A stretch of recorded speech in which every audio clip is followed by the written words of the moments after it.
This is Our News, the weekend edition, and on the broadcast tonight, a stabbing here in the capital leaves one of the Prime Minister's bodyguards in hospital.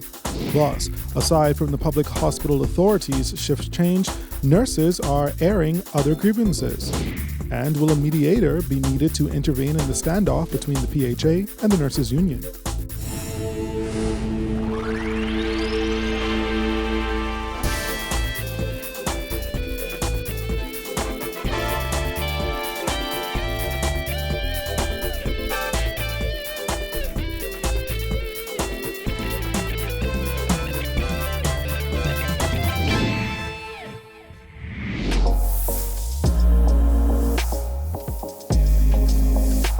Our News is brought to you by Alive. Good evening, I'm Andrew Knowles, and thanks so much for joining us. One of the Prime Minister's bodyguards was stabbed today following an altercation with a man over a parking spot. Our news can confirm that officer is Constable Ian Dawkins, one of the Prime Minister's bodyguards. Dawkins had just pulled into a parking spot at Dunkin' Donuts when he got into an argument with the man who reportedly stabbed him to the left side of his body. Dawkins was rushed to Doctors Hospital where he is in stable condition. As for the man, well, he was arrested and taken into police custody. Now, this incident comes almost 2 months after the Governor General's aide, Inspector Carlos Blash, was shot and killed while parked near H.O. Nash Junior High as he waited to pick up his son from school. Police have yet to release any details on this latest incident. In the meantime, police are reporting that one man is hospitalized after he was shot. Police say the victim was walking on Constitution Drive in Chippingham last night around 8 p.m. when he was approached by an armed gunman who shot him and ran away. The man is listed in stable condition in hospital as police continue their investigations. In other news this evening, as nurses across the country continue to object to the implementation of a shift change that is slated to come into effect in just over a month, they are adamant that's not their only issue. In fact, nurses say there are simply too many matters impacting them. Our Jasmine Brown has the details in this report. Their outcry over the Public Hospital Authority's plans on implementing a shift change on December 9th has been the most publicized grievance expressed by nurses in recent months. On Monday, 500 nurses from across the country walked off the job for an hour to protest the shift change.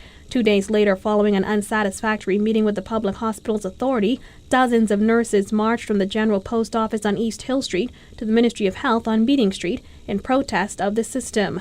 The PHA announced last week that nurses scheduled to work between 6 p.m. and 6 a.m. will be paid $1.75 per hour in addition to their base pay.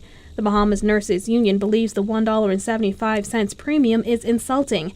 It also says the structure of the new system will not provide for sufficient rest periods and will undoubtedly lead to burnout and mistakes on the part of nurses. BNU President Amantia Williams. We already know that this hospital is not providing the quality service that is needed for our public. We know that. So implementing a shift change will cause more problems. But as it turns out, that's not the only thing nurses are insulted by. There are also serious concerns about working conditions, which they say are simply unacceptable. Here also in this building, the infrastructure of this building is terrible. You have mold, you have termites, you have wards, rats, you have wards that are not operating. A&E, there's a shortage. 60 nurses, 60 patients to 5 nurses and 3 doctors on a given shift. How are we able to serve our people in these conditions? We're still battling of getting utility payments to the nurses in the Family Island. We're still battling to get mileage. We're still battling to get cars to go out in the community for the nurses to function. Williams says they are also unsafe. They have no respect for us. Up to today, they have a door with a bullet hole still up at Blue Hill Road Clinic. What type of respect and morale do you want us to dispute to the patient? Our patient comes first. Our environment safety comes first. And there is also a lack of respect for nurses, particularly young nurses. Laurenelle Poiter has been on the job for nearly 3 years. There's a lot of room for improvement. However, that is not the only issue that we are being faced with. There's the issue of staffing shortage, where you have patient ratios where some instances there's 1 to 8, 1 to 9, one nurse that is to 8 patients, one nurse to 9 patients. In Sandilands Hospital, we have some instances 1 nurse to 20 patients. How are we expected to provide adequate patient care when we have so many things that we have to do for each of our patients? It's unrealistic, but yet we still try our best. Now, despite their many concerns, the nurses say they will continue to do the best they can with what they have. Reporting for our News, I'm Jasmine Brown. All right, thanks a lot, Jasmine. Well, as tensions between the Bahamas Nurses Union and the Public Hospitals Authority continue to mount, Health Minister Dr. Dwayne Sands says if an agreement between both sides cannot be reached soon, the government may have to seek outside help. I need to make sure that services are delivered to Bahamian patients. And so if they can't get this resolved in a certain period of time, then there may be additional interventions above and beyond the PHA and the BNU.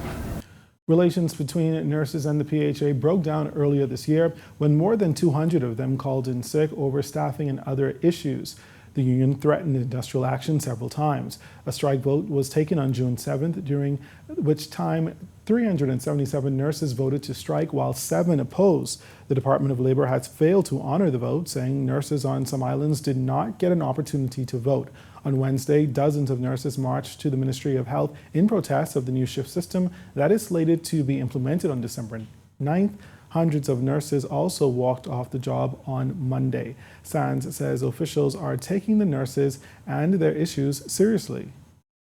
You cannot diminish any complaint, and you do not know how this can crescendo or escalate. And so anybody who trivializes a complaint is an idiot. I would hope that I'm not an idiot. So you have to take people seriously, you have to listen to their concerns, you have to be empathetic to their concerns, and bear in mind that whenever there's a disagreement, that there's usually 3 sides to the story. The side here, the side there, and the truth is somewhere in the middle. Well, that brings us to our first break, but still ahead tonight. Find out what the president of the Bahamas Institute of Chartered Accountants has to say on the country's ease of doing business ranking. That story and more when our news returns.